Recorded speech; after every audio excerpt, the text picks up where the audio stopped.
Heyo everybody, welcome to Crack the Whip and Steven vs. Amethyst, and I am suffering!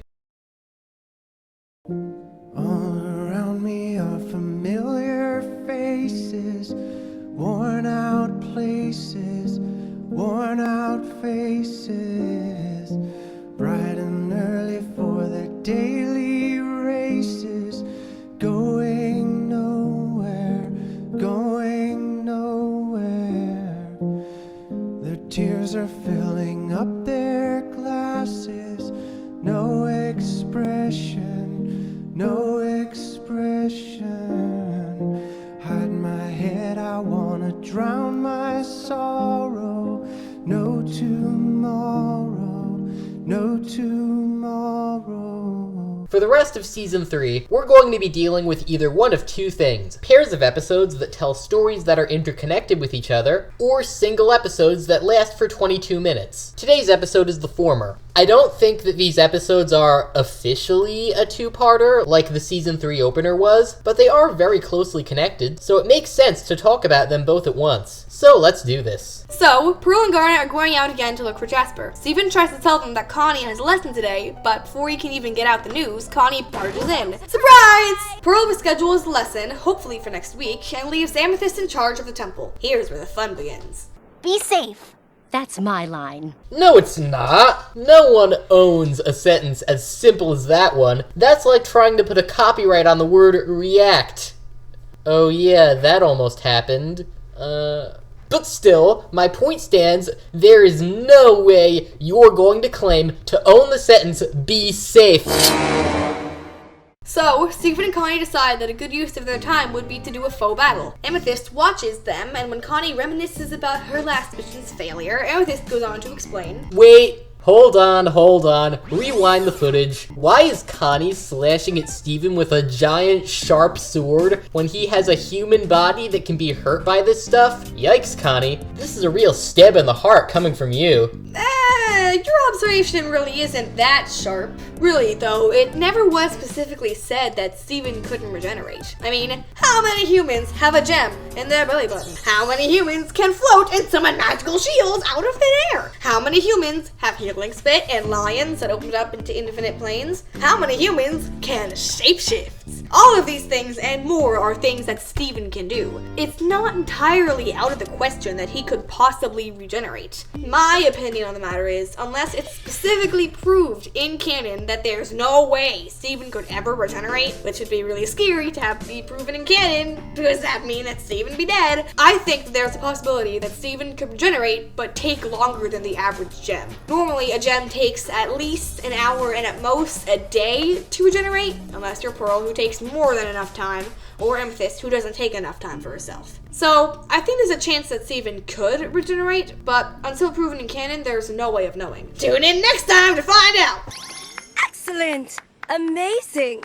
Perfect. Not really. My stance is all wrong and my grip is a little soft. Now here's an interesting bit of character interaction. To someone like Amethyst, who knows relatively little about the style of fighting Steven and Connie are doing, their moves look really cool and impressive. But that's just because she's not an expert at this fighting style and doesn't know a lot of the finer details. If she could see them, she might be a bit more critical, but she doesn't. So to her, things like Pearl's sword fighting and Garnet's fist fighting look really good and flawless 100% of the time, even when that isn't the case. Keep this in mind for later in the episode. Amethyst tells Connie that you can't know what's going to happen in a battle, so you can't really get ready for it. You just gotta be able to go with the flow, be loose. Go with your gut! What do your guts feel like? Hungry? Same, Steven, you speak everyone's mind. My guts don't feel hungry.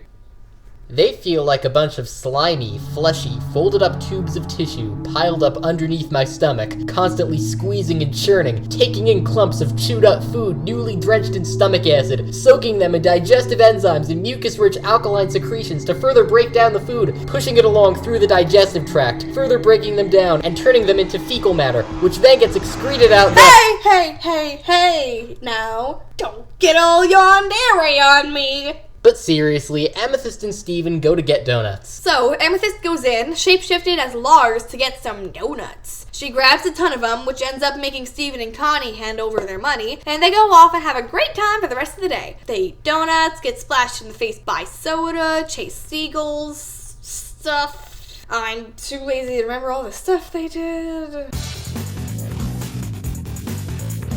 Gee, this is some pretty fast-paced montage music for such a calm sequence of friends lazing around and eating food. Oh wait, now something fast-paced is happening. Or nah.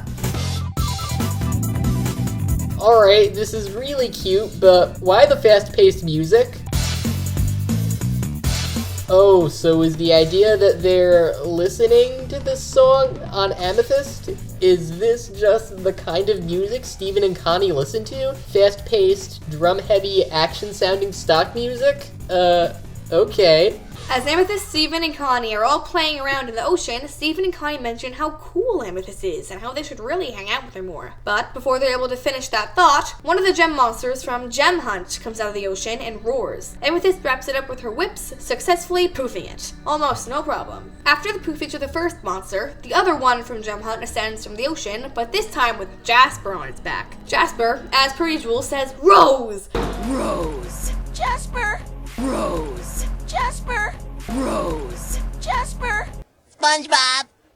Her and Amethyst fight, and Jasper needs to go and take some anger management classes, and Amethyst ends up losing after taking a lot of verbal abuse. This sequence is easily Jasper's best appearance so far. She completely wears Amethyst down, both physically and mentally, and it really leaves an impact. As it turns out, Amethyst and Jasper were both quartz soldiers, originally built for the same purpose. But Jasper more than makes it clear that she sees herself as the superior fighter, unloading a torrent of insults onto an Amethyst that she sees as a mistake, small, weak, and defective. But spewing hateful garbage is just par for the course with Jasper. What really drives this scene home is how, all the while, Jasper is beating the tar out of Amethyst, inflicting a level of violence so harsh that it would easily kill a human, and doing it long enough so that Amethyst is poofed back to her gem. Amethyst can barely even fight back. It's brutal and unrelenting, and makes Jasper a whole new level of threatening.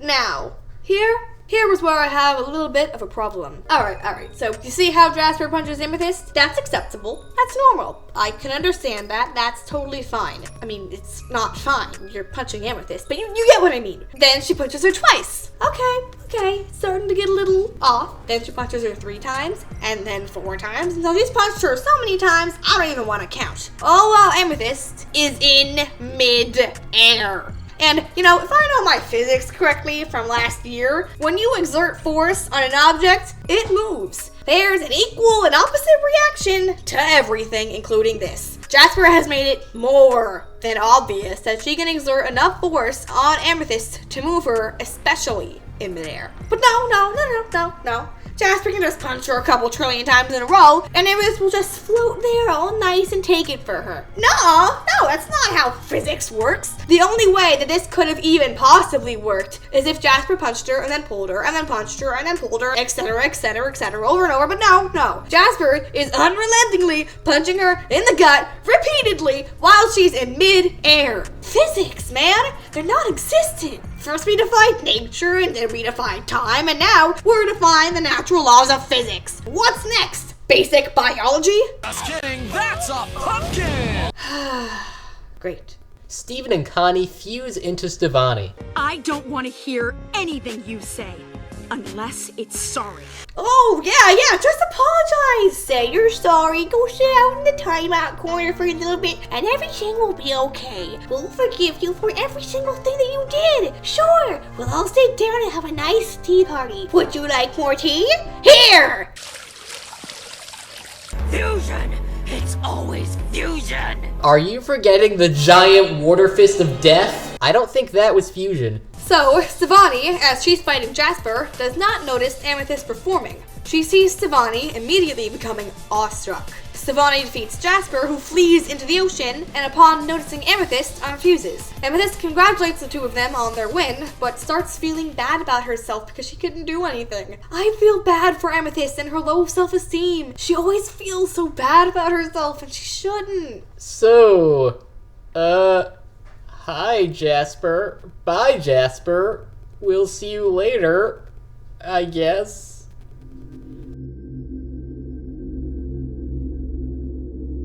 On to the next episode. Pearl is really proud of how well Steven handled the monsters, but the happiness doesn't last for too long because, as it turns out, sad Amethyst is in the background, acting miserable. I hope you're ready for your weekly training, Steven. And putting eggs into the garbage disposal. This is weird. Makes for a funny skit, though. But there are more fights to come now that Jasper's...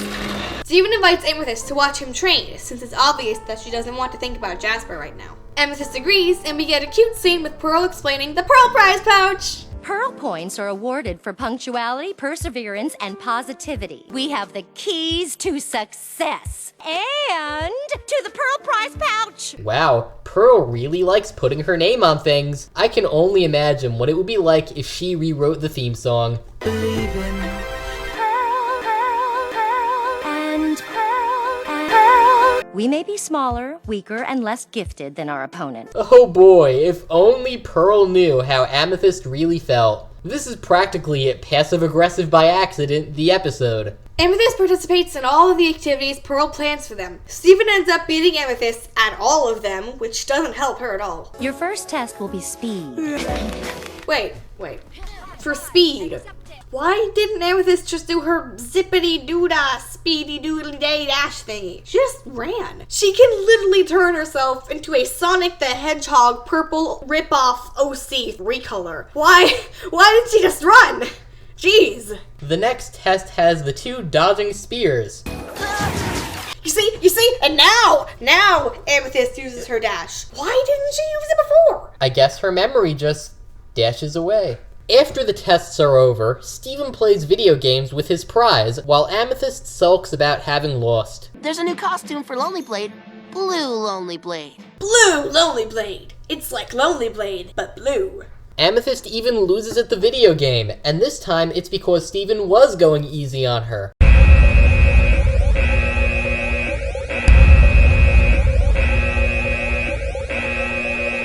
Amethyst gets really upset, feeling like she's the worst crystal gem. I guess that's what happens when you don't really know about all the little things that the other gems mess up at. Anyway, in response to Amethyst's ramblings, Steven decides to battle Amethyst to see who really is the worst crystal gem. So, Steven and Amethyst battle. The only really interesting thing that happens is that Steven can make a spike ball, apparently, and the battle ends with the two of them laughing about how stupid they're being. Also, this fight has some amazingly ridiculous dialogue. I think we're both too good at being bad fighters. That's what you think. Amethyst and Steven talk about their reasons for thinking they're not good. Amethyst feels bad because she can't be who she wants to be, and she can't become who she feels she has to be. In her words, I can't even be the one thing I'm supposed to be. And Steven fires back, saying that he isn't rose quartz. And he's been getting so good at fighting to be able to be more like her because he feels like he needs to be like her. This scene definitely reveals more about the internal dialogue of both of the characters. And this episode, both of these episodes, in general, really make you realize how much Amethyst has against herself, which is really sad. I feel bad for the poor girl. I'm glad in the future that she realizes she's good enough. That was a really touching arc. Spoilers. This is easily the most interesting story we've gotten out of Amethyst so far. Her insecurities are front and center here, and the episode uses them to create a very sweet, sad, and ultimately clever story. We get some good jokes, a really well done Jasper appearance, and a closer look into how Amethyst really feels about herself. There's something especially sad about how no one besides Steven seems to realize what Amethyst feels like, especially Pearl, who makes the situation worse without even really realizing it. It's a nice bit of writing that adds to the episode's impact. The episodes' impact? The impact of these two episodes. I'd give them a 4.3 out of 5. They were pretty good. I liked these episodes for a lot of different reasons. There were appearances of characters that were well written. The story in both episodes flowed really well. Each episode revealed something different about multiple characters, and in general, both episodes were just well animated, well written, and well executed. As always, Steven Universe is entertaining to watch, and Rebecca Sugar loves shoving us into the feels train. I'd give this a 4.5 out of 5. Thank you, one and all for watching, and we hope to see you in the next one. Bye! Why do you have to look up to her, aside from in a literal sense? Don't you know that a power that big comes with a bigger expense? And can't you see that she's out of control and overzealous? I'm telling you for your own good and not because I could show you how to be strong in the real way, and I know that we can be strong in the real way, and I want to inspire you. I want to be your rock, and when I talk, it lights a fire in you. How do you pronounce yondeer? Is it yondeer? Yandere? Well, there's only one way to find out. Google Translate. Yandere. What? Yandere. Okay, that can't be right. No. Amazing!